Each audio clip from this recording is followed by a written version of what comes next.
Welcome to the Alex Salmond Show from Westminster, where the Brexit melodrama shows no signs of ending anytime soon.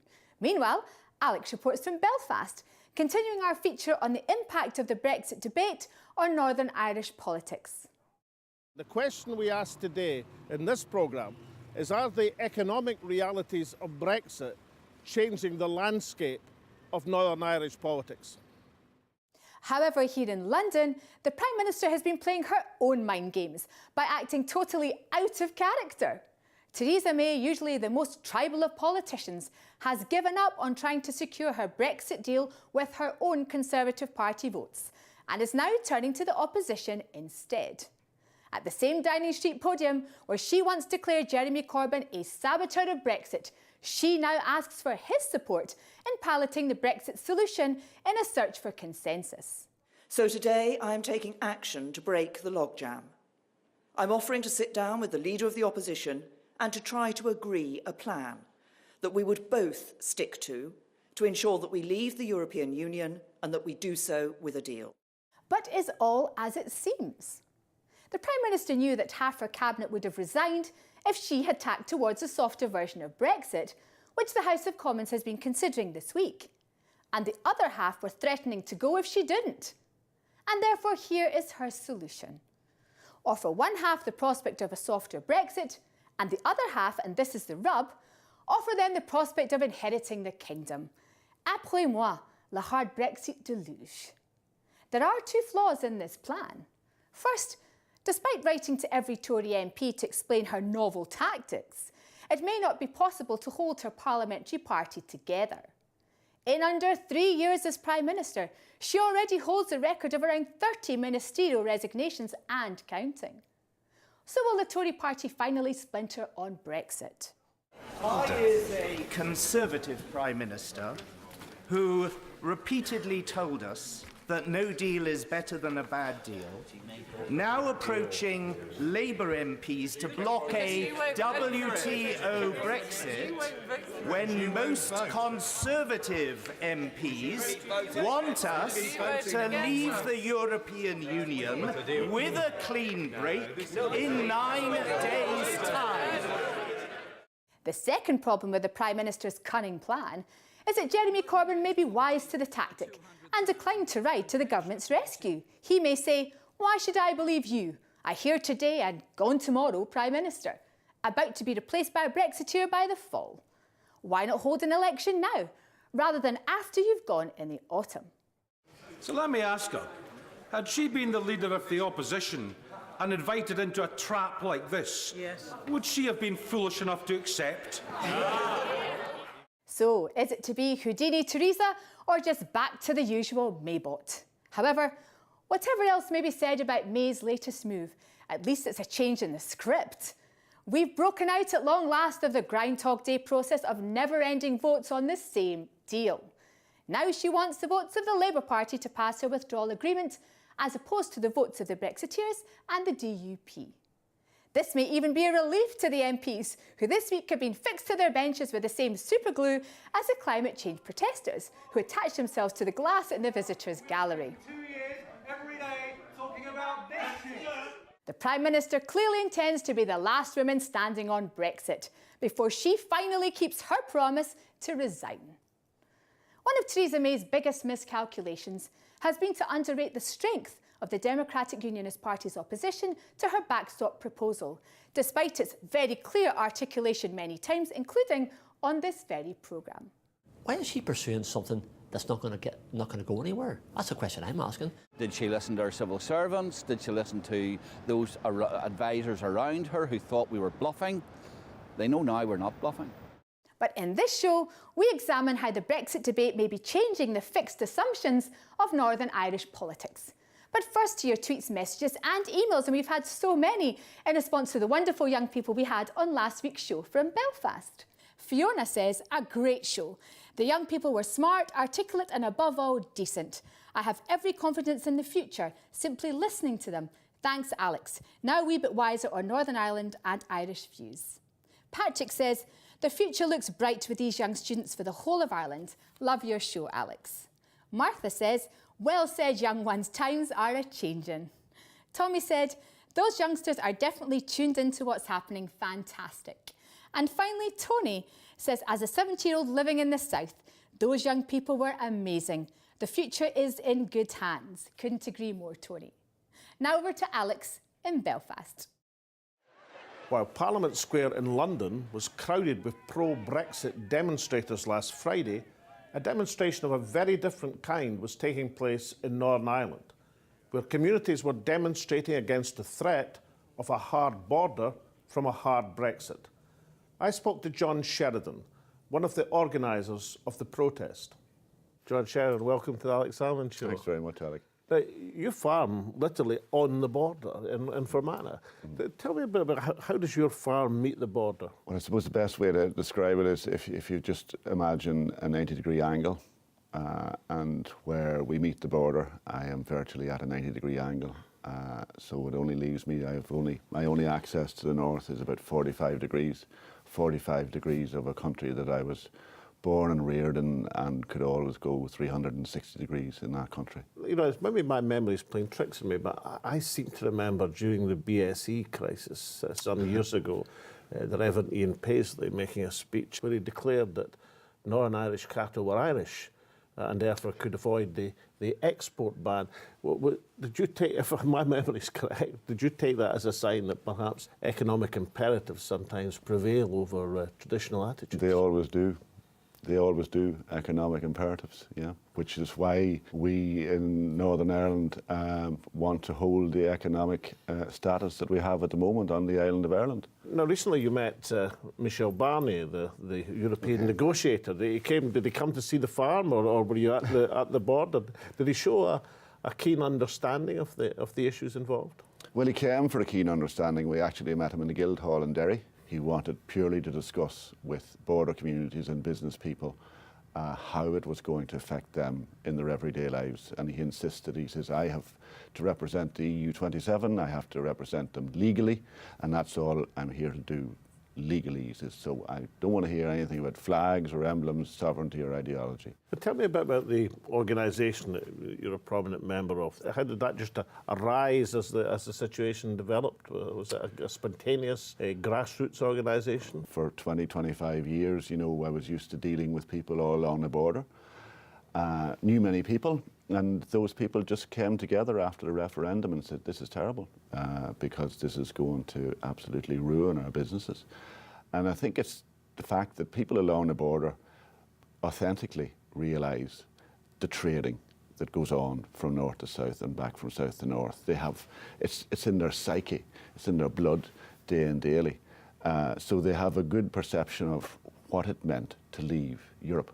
If you could get, just for the sake of argument, you could get the 650 members of the House of Commons up to your hill farm and you had them assembled more or less like you assemble your sheep flock, what would you be saying to them? I just might keep them corralled there for as long as I could and bring a doctor to see them. I think that they certainly weren't thinking of the border, and they certainly weren't thinking of Northern Ireland when they were having the referendum. We had Rhys Mogg, I spoke to him very, very close to the farm and showed him two communities. We stood looking down on the villages of Black Lion and Belcoo, and I told him he was just putting a sledgehammer between the two of them. And he'd be very polite, because he always says, Jacob Rhys Mogg. Yes, he's polite. Did he understand? He's polite and articulate, but his business isn't going to the wall. He can move his business. He can even tell the people... He already has. He already has, I know that. And making a lot of money, both himself personally and for his company. But the audacity to turn round and tell the United Kingdom people that it could be 50 years before they would have the theoretical Great Britain or United Kingdom that they hope to have immediately withdrawing from Europe. He knows well enough, Alec, that that's not true. So, you know, it's people look at him and just feel that the far right has gone too far. Do you think that the debate over the last 2.5 years is changing the undergrowth of Northern Irish politics? You know, we've had two fixed blocks in Northern Ireland for a long time. Is it changing people's perception to opening up the constitutional question? Oh, without a doubt. Without a doubt. People know, even though a lot of people don't want to put their head above the parapet, but people know where they make their money. They know where their progression comes from. I wouldn't say that border communities against Brexit are just an on-the-ground thing and affecting how it affects our daily lives. We look much wider at it than that. Plenty of people are beginning to ask exactly which union you want to belong to, the United Kingdom or the European Union. One way or other, there's going to be a settlement. There always is, despite the confusion and despite the best efforts of politicians. Are you confident that the case that border communities have been articulating will win through? Well, as you say, there's always been a settlement. The way we look at it is that we want it to remain. And the backstop, I suppose, is the best of a bad lot. And we hope to still maintain that backstop where it is.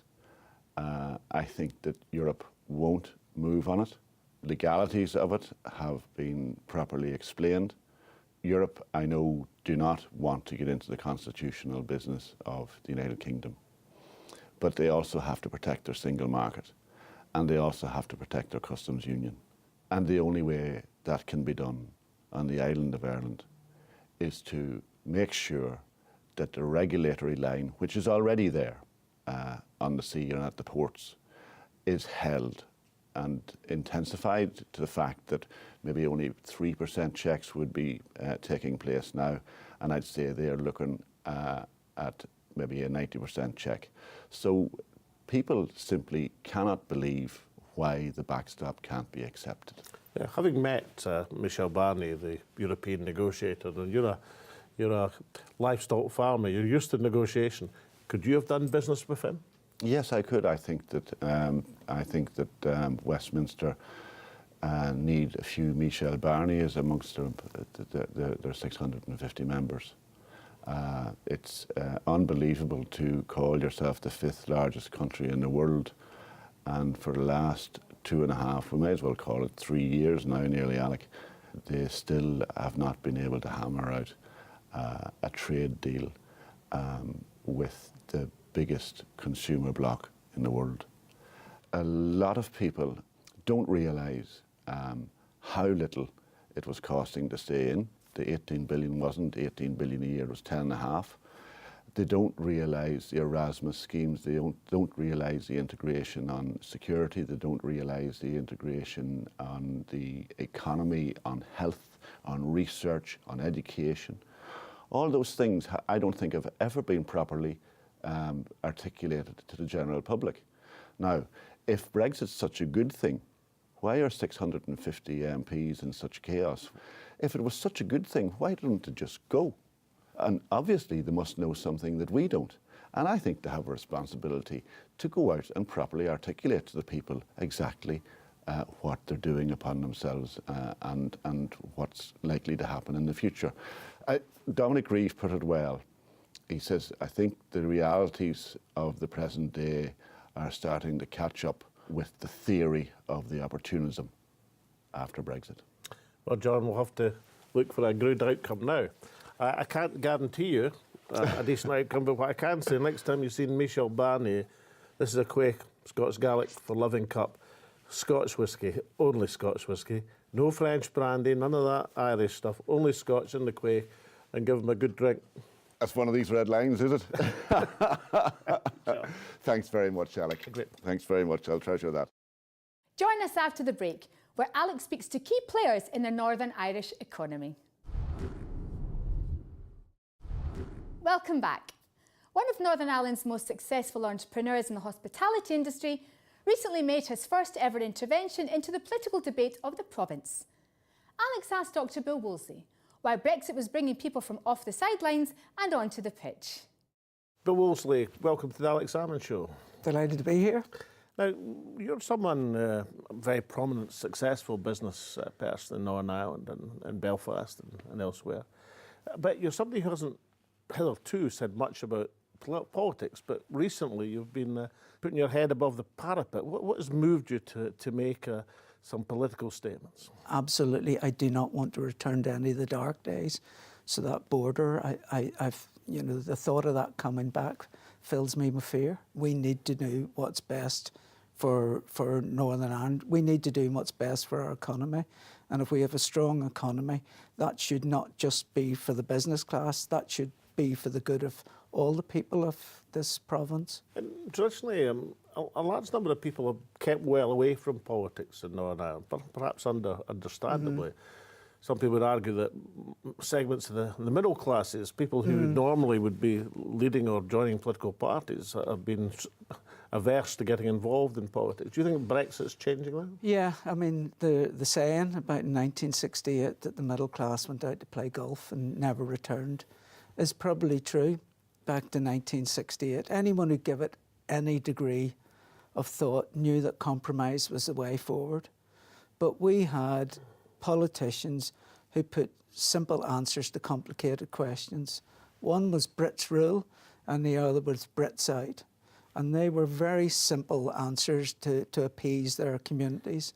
Anyone who thought about it knew that there was a horrendous sectarian, dirty little war going on. And they decided the best thing to do was keep their head down and try to build a business. Many people would argue that the backstop deal is advantageous potentially for Northern Ireland, but the Prime Minister seems incapable of getting that argument across sufficiently persuasively. So is there a serious danger that despite overwhelming opinion, you'll find it unrepresented and your cries unanswered? There's not only a great danger, I think that's exactly what will happen, but both our major political parties are weighed down by the past. The DUP, have never liked anything about Europe. And interestingly, so have Sinn Féin. Sinn Féin have never been European.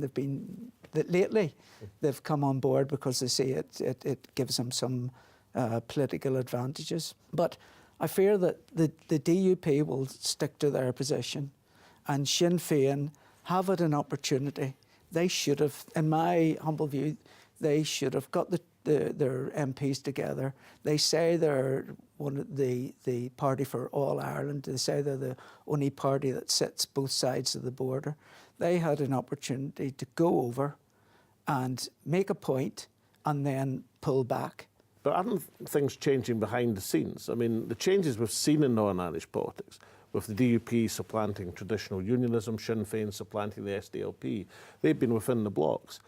But aren't current circumstances capable of making people think outside the box, particularly if people's bottom line and livelihood is threatened? This is surely a way to energise a bit of creative thinking. People who no longer associate themselves with any religion.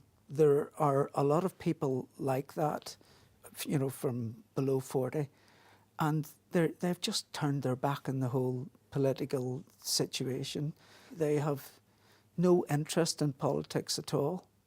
They feel there's nobody there to represent them. So that leaves the supporters of the two blocs, Sinn Féin and the DUP, and they both sucked the lifeblood out of the two smaller parties that you mentioned and pretty much adopted their clothes. And they sit there, and I don't think either party wants to accommodate the other. The whole Brexit thing, I think, has made the DUP particularly think twice. They saw themselves as the party of business, and here is business saying, you're not representing us. You have no understanding of what will be better for us and in turn be better for the community. And I think that has made the DUP sit up and take notice, but they are not a party used to making U-turns or quick changes. It's just not within their whole makeup. And then Sinn Féin, they just sit outside the whole thing. They just say, yeah, these are huge changes. We must get in here and get involved, but they won't. They won't attend Parliament. They leave those seats empty, and they're just going to make the most of a tricky situation. Now, Bill, if you could get all 650 members of the Westminster Parliament into one of your top-class hotels for a weekend, and you had them all captured there, what would you be saying to them?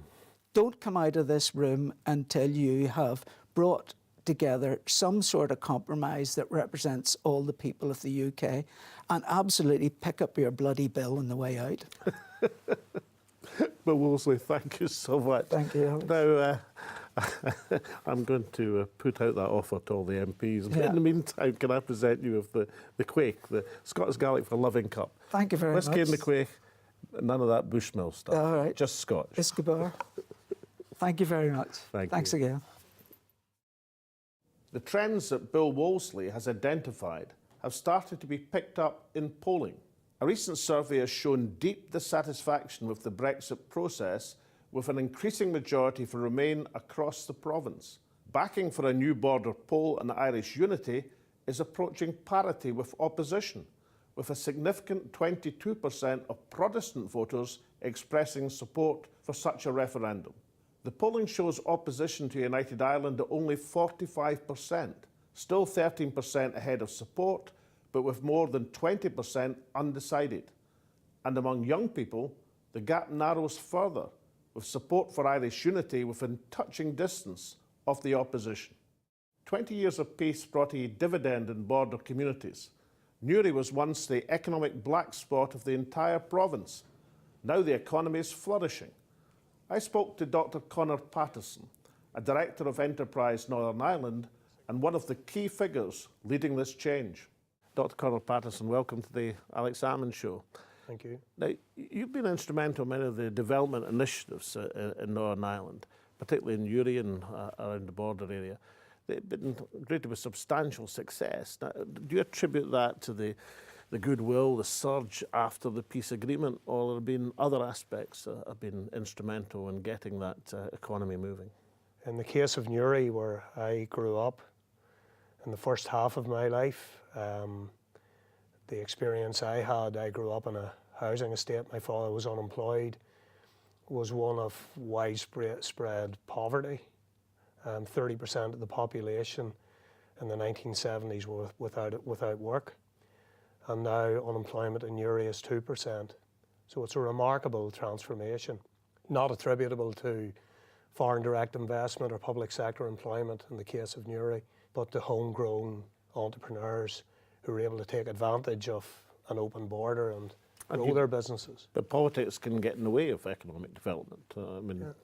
Politics often can't create an economic surge, but they can certainly get in the way of it. And Brexit could well get in the way of the success you've been enjoying in Newry.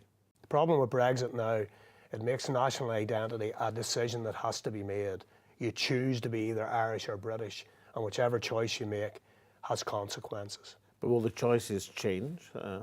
Many people who perhaps either weren't interested, and deliberately so, wanted to keep out of politics at all costs, or perhaps came from a unionist background in Northern Ireland. If the price of that starts to threaten their bottom line, does that the sort of thing that shifts attitudes?